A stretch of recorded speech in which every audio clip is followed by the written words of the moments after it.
Hello guys and welcome back to best car pics. നമുക്കെല്ലാവർക്കും Maruti Suzuki ജിംനിയെ പറ്റി അറിയാം. Suzuki ജിംനിയെ പറ്റി അറിയുന്നതിന് മുന്നേ തന്നെ നമുക്ക് ജിപ്സിയെ പറ്റി അറിയായിരുന്നു. അതുപോലെ ഈ വാഹനത്തിൻ്റെ പല പല ജനറേഷൻസ് ഇൻ്റർനാഷണലി വന്നിട്ടുണ്ട്. ഇപ്പോൾ കറൻ്റ്ലി 4th ജനറേഷൻ മോഡലാണ് നമുക്കിവിടെ കിട്ടിയിരിക്കുന്നത്. ഇവിടെ ഇൻ ദ സെൻസ് ഗ്ലോബലി മൊത്തത്തിലുള്ളത് 4th ജനറേഷൻ മോഡലാണ്. 2018 ഈ വാഹനം ഡെബ്യൂ ആയത്. എന്തായാലും ഇപ്പോൾ അതുകൊണ്ട് തന്നെ 7 വർഷമായിട്ടുണ്ട്. ആൻഡ് ഇതുവരെ കാര്യമായിട്ടുള്ള അപ്ഡേറ്റ് ഒന്നും ഈ വാഹനത്തിന് വന്നിട്ടില്ല.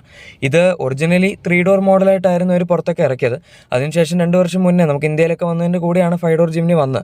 ശരിക്കും ഇന്ത്യയിലാണ് 5 ഡോർ ജിംനി പ്രൊഡ്യൂസ് ചെയ്യുന്നത്. പക്ഷേ വേറെ പല മാർക്കറ്റ്സിൽ ഇപ്പോൾ ഓസ്ട്രേലിയയിലൊക്കെ ജിംനി എക്സൽ എന്ന് പറഞ്ഞൊരു വിൽക്കുന്നുണ്ട്. പിന്നെ വേറെ ചില മാർക്കറ്റ്സിൽ ജിംനി നൊമൈറ്റ് എന്നൊക്കെ പറഞ്ഞൊരു വിൽക്കുന്നുണ്ട്. അങ്ങനെ 5 ഡോർ ജിംനി ഇപ്പോൾ അവർ ഇൻ്റർനാഷണലി എക്സ്പോർട്ട് ചെയ്യുന്നൊരു പരിപാടി ചെയ്യുന്നുണ്ട്. എന്തായാലും മൊത്തത്തിൽ അതായത് ജിംനി ലൈനപ്പിൽ തന്നെ നമുക്ക് ഇനിയിപ്പോൾ പുതിയൊരു അപ്ഡേറ്റ് വരാൻ പോവാണ്. ഈ വരുന്ന ഓഗസ്റ്റ് ആകുമ്പോഴേക്കും അവർ ഈ വാഹനം അൺവെയിൽ ചെയ്യും എന്നാണ് പറഞ്ഞിരിക്കുന്നത്. അപ്ഡേറ്റ് ഇൻ ദ സെൻസ് ഒരു കൈൻഡ് ഓഫ് ഫേസ് ലിഫ്റ്റ് പോലെ തന്നെയാണിത് പറയുന്നത്. പിന്നെ ഇത് സുസുക്കി ജിംനിയുടെ അപ്ഡേറ്റിനെ പറ്റിയാണ് നമ്മൾ പറയുന്നത്, മാരുതി സുസുക്കി അല്ല. അതായത് ഇന്ത്യയിലേക്ക് ഇത് എപ്പോൾ വരും എന്നുള്ള കാര്യം നമുക്കറിയില്ല. ഏതായാലും ഇന്ത്യയിൽ ഈ വണ്ടിക്ക് പ്രൊഡക്ഷൻ ഉണ്ട്. അതുകൊണ്ട് എവിടേക്ക് ആദ്യം വന്നാലും ഇന്ത്യയിൽ പ്രൊഡ്യൂസ് ചെയ്യുന്ന വണ്ടിയൊക്കെ തന്നെ ആയിരിക്കും ഇത് പുറത്തേക്ക് അയക്കുന്നത്. പക്ഷേ നമുക്ക് ഇന്ത്യയിൽ മിക്കവാറും ഓഗസ്റ്റിൽ വണ്ടി വന്നതിന് ശേഷം 2-3 മാസത്തിനുള്ളിലൊക്കെ തന്നെ വരുമായിരിക്കും. എന്താണ് ഇതിൻ്റെ അകത്ത് വ്യത്യാസം, അല്ലെങ്കിൽ ഒരു ഡിസൈൻ കാര്യങ്ങളൊക്കെ മാറ്റുമെന്ന് ചോദിക്കുകയാണെങ്കിൽ എക്സ്റ്റീരിയറിൽ കാര്യമായിട്ടുള്ള വ്യത്യാസങ്ങളൊന്നും തന്നെ ഉണ്ടാവില്ല എന്നാണ് സുസുക്കി പറഞ്ഞിരിക്കുന്നത്. അതായത് ഇപ്പോൾ തന്നെ ഈ സുസുക്കിയുടെ ഈ 4th ജനറേഷൻ ജിംനി ഇറക്കിയപ്പം അതിൻ്റെ ഈ ഡിസൈൻ കാരണം വലിയൊരു കൾട്ട് ക്ലാസിക്, അല്ലെങ്കിൽ കൾട്ട് ക്ലാസിക്കൽ ആക്ച്വലി ഒരു വലിയ ഫാൻ ബേസ് ഈ വാഹനത്തിന് ഡിസൈൻ്റെ പേരിൽ ഉണ്ടായിരുന്നതാണ്. ഇഷ്ടംപോലെ ആൾക്കാർക്ക് ഈ വാഹനത്തിൻ്റെ ഡിസൈൻ ഇഷ്ടപ്പെട്ടു. അതുകൊണ്ട് തന്നെ പല പല മാർക്കറ്റ്സിലും ഈ വാഹനം വളരെ പോപ്പുലർ ആവുകയും ചെയ്തു. അതുകൊണ്ട് തന്നെ ഇതിൻ്റെ ഡിസൈനിൽ ഒരുപാട് തൊട്ട് കളിക്കാതെ കുറച്ച് ഫീച്ചേഴ്സ്, ടെക്നോളജി, പിന്നെ ഇൻറ്റീരിയറിൽ വരുന്ന മാറ്റങ്ങൾ, അതിലൊക്കെയാണ് അവർ ഫോക്കസ് ചെയ്യാൻ പോകുന്നത്. അതുകൊണ്ട് തന്നെ നമുക്ക് ഇതിൻ്റെ അകത്ത് എക്യുപ്മെൻറ്റ് ലിസ്റ്റിലൊക്കെ കുറച്ചും കൂടെ ഇമ്പ്രൂവ്മെൻറ്റ്സ് പ്രതീക്ഷിക്കാം. ഇപ്പോൾ ഉള്ള ജിംനി അത്യാവശ്യം ഫീച്ചേഴ്സ് ഉണ്ട്. പുഷ് ബട്ടൺ സ്റ്റാർട്ട് ആയിക്കോട്ടെ, ഓട്ടോ AC ആയിക്കോട്ടെ, പിന്നെ നമുക്കിവിടെ 9 ഇഞ്ചസിന് ഇൻഫർടൈൻമെൻറ്റ് സിസ്റ്റം ഒക്കെ കിട്ടുന്നുണ്ട്. അങ്ങനെ ബേസിക് ആയിട്ട് വേണ്ട ഇന്നത്തെ കാലത്തെ വാഹനങ്ങളിലൊക്കെയുള്ള ഫീച്ചേഴ്സ് ഉണ്ട്. പക്ഷേ നമ്മളിപ്പോൾ താർ റോക്സ് വെച്ചൊക്കെ കമ്പയർ ചെയ്യുകയാണെങ്കിൽ വളരെ അണ്ടർ എക്വിപ്ഡ് ആണ്.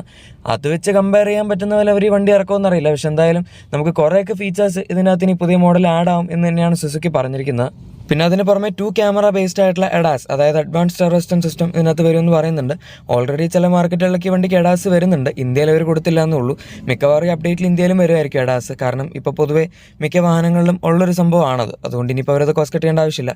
ഈവൻ നമ്മുടെ താർ റോക്സിൽ വരെ എഡാസ് വരുന്നുണ്ട്. ഇനി പവർ ട്രെയിൻ ഓപ്ഷൻസിലേക്ക് വരികയാണെങ്കിൽ അതിലങ്ങനെ കാര്യമായിട്ടുള്ള വ്യത്യാസം അവരിപ്പോൾ നിലവിലത്തെ അപ്ഡേറ്റിൽ പറഞ്ഞിട്ടില്ല. പക്ഷേ ഒരു ഇൻട്രസ്റ്റിംഗ് ആയിട്ടുള്ള അപ്ഡേറ്റ് ഉണ്ട്, അത് ഞാൻ പറയാം. എന്തായാലും നമുക്കിപ്പോൾ എക്സിസ്റ്റിംഗ് ആയിട്ട് കിട്ടുന്നത് ഒരു 0.6 ലിറ്റർ ടർബോ പെട്രോൾ എഞ്ചിനാണ്. അത് കേക്കാർ, അതായത് നമ്മുടെ 3 ഡോർ ജിംനിയിൽ വരുന്ന പുറത്തേക്കുള്ള ചില വേർഷൻസിലുള്ള വണ്ടിയാണ്. ജപ്പാനിലൊക്കെ ഈ ഒരു എഞ്ചിനാണ് കിട്ടുന്നത്. 5 ഡോർ മോഡലിൽ നമുക്ക് കിട്ടുന്നത് 1.5 ലിറ്റർ എന്നെ പെട്രോളാണ്. ആൻഡ് മെയിനായിട്ട് അവർ ചില മാർക്കറ്റുകളിൽ 3 ഡോറിലും 1.5 എഞ്ചിൻ കൊടുക്കുന്നുണ്ട്. പക്ഷേ കേക്കാർ, അതായത് മെയിനായിട്ട് ജപ്പാനിലാണ് ഈ 0.6 ലിറ്റർ ടർബോ ഒക്കെ കിട്ടുന്നത്. എന്തായാലും ഈ എഞ്ചിൻസ് ഒക്കെ അവർ കണ്ടിന്യൂ ചെയ്യും. പക്ഷെ അതിന് പുറമെ ഇനി ഇതിൻ്റെ അടുത്തൊരു മേജർ അപ്ഡേറ്റ് വരുന്ന സമയത്ത് ഹൈബ്രിഡ് പവർ ട്രെയിനും കൂടെ ജിംനിയിൽ അവർ കൊടുക്കും എന്നാണ് പറയുന്നത്. അത് വളരെ ഇൻട്രസ്റ്റിംഗ് ആയിട്ടുള്ളൊരു ന്യൂസാണ്. കാരണം ഇതുവരെ എന്നെ ടർബോ പെട്രോളൊക്കെ കിട്ടിയിട്ടുണ്ട്. പക്ഷേ ടർബോ പെട്രോൾ എന്ന് പറഞ്ഞാലും ചെറിയ എഞ്ചിനിലാണ് അവർ ടർബോ കൊടുക്കുന്നത്. അതുകൊണ്ട് വലിയ കാര്യമൊന്നുമില്ല. എന്നെയാണെങ്കിലും കുറച്ച് സ്ലഗിഷാണ് ഈ വണ്ടി ഓടിക്കാൻ. നമുക്കങ്ങനെ ഔട്ട്റൈറ്റ് വലിയ പവർ എന്നുള്ള വണ്ടിയൊന്നുമല്ല. ലോ എൻഡ് വലിയ കുഴപ്പമില്ല. അതുകൊണ്ട് തന്നെ ഓഫ് റോഡ് ഒബ്സ്റ്റക്കിൾസ് ഒക്കെ അത്യാവശ്യമല്ല വളരെ നന്നായിട്ട് തന്നെ ഈ വാഹനത്തിന് ടാക്കിൾ ചെയ്യാൻ പറ്റും. പക്ഷേ ഹൈവേയിലേക്ക്, അല്ലെങ്കിൽ ഇത്തിരി സ്പീഡ് ഓർ ഈവൻ നമുക്ക് പെർഫോമൻസ് ഒക്കെ ആവശ്യമുള്ള സമയത്ത് ഹൈവേ റണ്ണിൽ ഈ വാഹനം ഇത്തിരി പോറാണ്. അതുകൊണ്ട് തന്നെ ഹൈബ്രിഡ് വരുമ്പോഴേക്കും ആ ഒരു പ്രശ്നം എന്തായാലും സോർട്ട് ഔട്ട് ആകും. കാരണം ഹൈബ്രിഡിൻ്റെ മെയിനായിട്ടൊരു അഡ്വാൻറ്റേജ് പറയാൻ പറ്റുന്ന തന്നെ ലോ ആൻഡ് പവറാണ്. അത് ഈ വാഹനത്തിൽ കിട്ടും. പിന്നെ അവർ കുറച്ച് ചെറിയ ഡിസ്പ്ലേസ്മെൻ്റ് ഉള്ളൊരു എഞ്ചിൻ ഉപയോഗിച്ചാൽ പോലും ഹൈബ്രിഡ് ആയതുകൊണ്ട് തന്നെ ബാറ്ററിയുടെ അസിസ്റ്റൻസ്, മോട്ടറിൻ്റെ അസിസ്റ്റൻസ് എല്ലാം വരുന്നുണ്ട്. നമുക്ക് അത്യാവശ്യം നല്ലൊരു പവർ ഡെലിവറി തന്നെ ഈ വാഹനത്തിൽ കിട്ടും. പ്രത്യേകിച്ച് പെട്ടെന്നൊക്കെ ഓവർടേക്ക് ചെയ്യേണ്ട സാഹചര്യത്തിലൊക്കെ ആണെങ്കിലും അത് നല്ലൊരു അപ്ഡേറ്റ് തന്നെയായിരിക്കും. അതെപ്പോൾ വരും എന്നുള്ള കാര്യം പറഞ്ഞിട്ടില്ല. പക്ഷെ എന്തായാലും ഈ ഓഗസ്റ്റിൽ ഹൈബ്രിഡ് വരും എന്നുള്ളതിനെ പറ്റി ഒരു വിവരം ഇതുവരെ കിട്ടിയിട്ടില്ല. മിക്കവാറും അടുത്ത വർഷമായിരിക്കാം ഈ വാഹനത്തിൽ ഹൈബ്രിഡ് വരാൻ പോകുന്നത്. പിന്നെ ജിംനി പോലെ ഇത്രയും ടഫായിട്ടുള്ള, അല്ലെങ്കിൽ റഫ് ആൻഡ് ടഫായിട്ടുള്ള or may be off road oriented ആയിട്ടുള്ള വാഹനത്തിന് നമുക്ക് ഇങ്ങനെ ഒരു ഹൈബ്രിഡിൻ്റെയൊക്കെ ആവശ്യമുണ്ടോ എന്ന് ചിലപ്പോൾ നിങ്ങൾ ചോദിക്കുമായിരിക്കും. പക്ഷേ അതിൻ്റെ റീസൺ വേറൊന്നുമല്ല. ഇതിപ്പോൾ ഇന്ത്യക്ക് ഫോക്കസ് ചെയ്തിട്ടല്ല ഇവർ ഹൈബ്രിഡ് ഉദ്ദേശിക്കുന്നത്.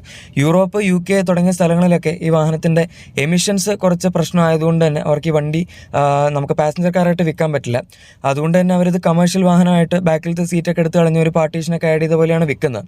എന്തായാലും അതുകൊണ്ട് തന്നെ ഹൈബ്രിഡ് കൊടുക്കുകയാണെങ്കിൽ എമിഷൻസ് കുറച്ചും കൂടെ അവർക്ക് അണ്ടർ കൺട്രോൾ വെക്കാൻ പറ്റും. അങ്ങനെ അവർക്ക് വീണ്ടും ഒഫീഷ്യലി പാസഞ്ചർ കാറായിട്ട് തന്നെ ഈ വാഹനം വിൽക്കാൻ പറ്റും. അതാണ് മെയിൻ ഹൈബ്രിഡ് കൊടുക്കാനുള്ള ഉദ്ദേശം. അല്ലാതെ എഫിഷ്യൻസി ഓറിയൻറ്റഡ് ആയിട്ടല്ല അവരിത് ഉദ്ദേശിക്കുന്നത്. പക്ഷേ ഹൈബ്രിഡ് കൊടുക്കുമ്പോൾ എന്തായാലും വണ്ടി എഫിഷ്യൻ്റ് ആയിരിക്കും. ഇപ്പോൾ നമുക്ക് ജിംനി അത്ര വളരെ എഫിഷ്യൻ്റ് ആയിട്ടുള്ള വണ്ടിയൊന്നും അല്ല. ഒന്നാമത്തെ കാര്യം ലാഡർ ഫ്രെയിം ഷാസിയിലാണ് വരുന്നത്. അതുകൊണ്ട് തന്നെ എഞ്ചിൻ ആയതുകൊണ്ടും ഇത് കുറച്ച് സ്ട്രഗിൾ ചെയ്യുന്ന സമയത്ത് നമുക്ക് പവർ, മൈലേജ് ഒക്കെ എന്തായാലും നന്നായിട്ട് കുറയും. ഇതാണ് നമ്മുടെ ജിംനിയുടെ കാര്യം. എന്തായാലും ജിംനി മാത്രം ഇൻ്റർനാഷണൽ പോയാൽ പോരാ, മഹീന്ദ്രയ്ക്ക് അവരുടെ ഥാറും ഇൻ്റർനാഷണലി കൊണ്ടുപോകണം. അതിപ്പോൾ കൊണ്ടുപോകാൻ പറ്റില്ല, ജീപ്പിൻ്റെ പ്രശ്നങ്ങളൊക്കെ കാരണം ഡിസൈൻ്റെ. ഏതായാലും അതുകൊണ്ട് തന്നെയാണ് അവരിപ്പോൾ ഈ ഓഗസ്റ്റ് 15 പുതിയൊരു പ്ലാറ്റ്ഫോം അൺവെയിൽ ചെയ്യാൻ പോകുന്നത്. അതും കൂടെ വന്നു കഴിഞ്ഞാൽ പിന്നെ മഹീന്ദ്രയ്ക്ക് താർ എന്ന് പറഞ്ഞ പേരിലെ താർ സ്പോർട്ട്, താർ ഇ എന്നൊക്കെ പറഞ്ഞ പേരിലായിരിക്കും ഇൻ്റർനാഷണലി വണ്ടി പോകുന്നത്. പക്ഷെ നമുക്ക് ഇന്ത്യയിൽ ബൊലേറോ എന്ന് പറഞ്ഞ പേരിൽ കിട്ടും എന്നൊക്കെ പറയുന്നു. എന്തായാലും നമുക്ക് നോക്കാം ഇൻ്റർനാഷണലി. അതുകൊണ്ട് തന്നെ മഹീന്ദ്രയുടെ ഭാഗത്ത് നിന്ന് നമ്മുടെ മാരുതി സുസുക്കിക്ക് കിട്ടാൻ പോകുന്നൊരു കോമ്പറ്റീഷൻ ആയിരിക്കും ഈ പുതിയ ജനറേഷൻ പ്ലാറ്റ്ഫോമിൽ വരുന്ന നമ്മുടെ ഈ വാഹനങ്ങൾ മഹീന്ദ്രയുടെ. NFA എന്നാണ് ഈ ഒരു പ്ലാറ്റ്ഫോമിൻ്റെ പേര്, ന്യൂ ഫ്ലെക്സിബിൾ ആർക്കിടെക്ചർ. അതുകൊണ്ട് തന്നെ ഇതിൻ്റെ അകത്ത് ഹൈബ്രിഡ്, ഇലക്ട്രിക്, പെട്രോൾ, ഡീസൽ അങ്ങനത്തെ എല്ലാ പവർ ട്രെയിൻ ഓപ്ഷൻസും സപ്പോർട്ട് ചെയ്യുന്നുണ്ട്. സോ ജിംനിയിൽ ഹൈബ്രിഡ് വരികയാണെങ്കിൽ താറിലും വേണമെങ്കിൽ അവർക്ക് ഹൈബ്രിഡ് വെച്ച് പുറത്തൊക്കെ ഇറക്കാം. എന്തായാലും നിങ്ങൾക്ക് എന്താണ് ഈ വണ്ടിയെ പറ്റിയുള്ള അഭിപ്രായം എന്ന് തീർച്ചയായും താഴെ കമൻസിൽ പറയാം. പിന്നെ നിങ്ങളുടെ എക്സിസ്റ്റിംഗ് വാഹനത്തിന് എന്തെങ്കിലും ചെറിയ ആക്സറീസോ ക്ലീനിങ് പ്രൊഡക്ട്സ് ഒക്കെ വേണമെങ്കിൽ തീർച്ചയായും നമ്മുടെ ഡിസ്ക്രിപ്ഷൻ അല്ലെങ്കിൽ പ്രൊഡക്ട്സ് ടാഗ് ചെക്കൗട്ട് ചെയ്യുക. വീഡിയോ ഇഷ്ടപ്പെട്ടെങ്കിൽ ഉറപ്പായിട്ടും ലൈക്കും സബ്സ്ക്രൈബും ഷെയറും കൂടെ ചെയ്തേക്കാം. നമുക്ക് മറ്റൊരു വീഡിയോയിൽ കാണാം. അതുവരെ thank you for watching my video and good bye.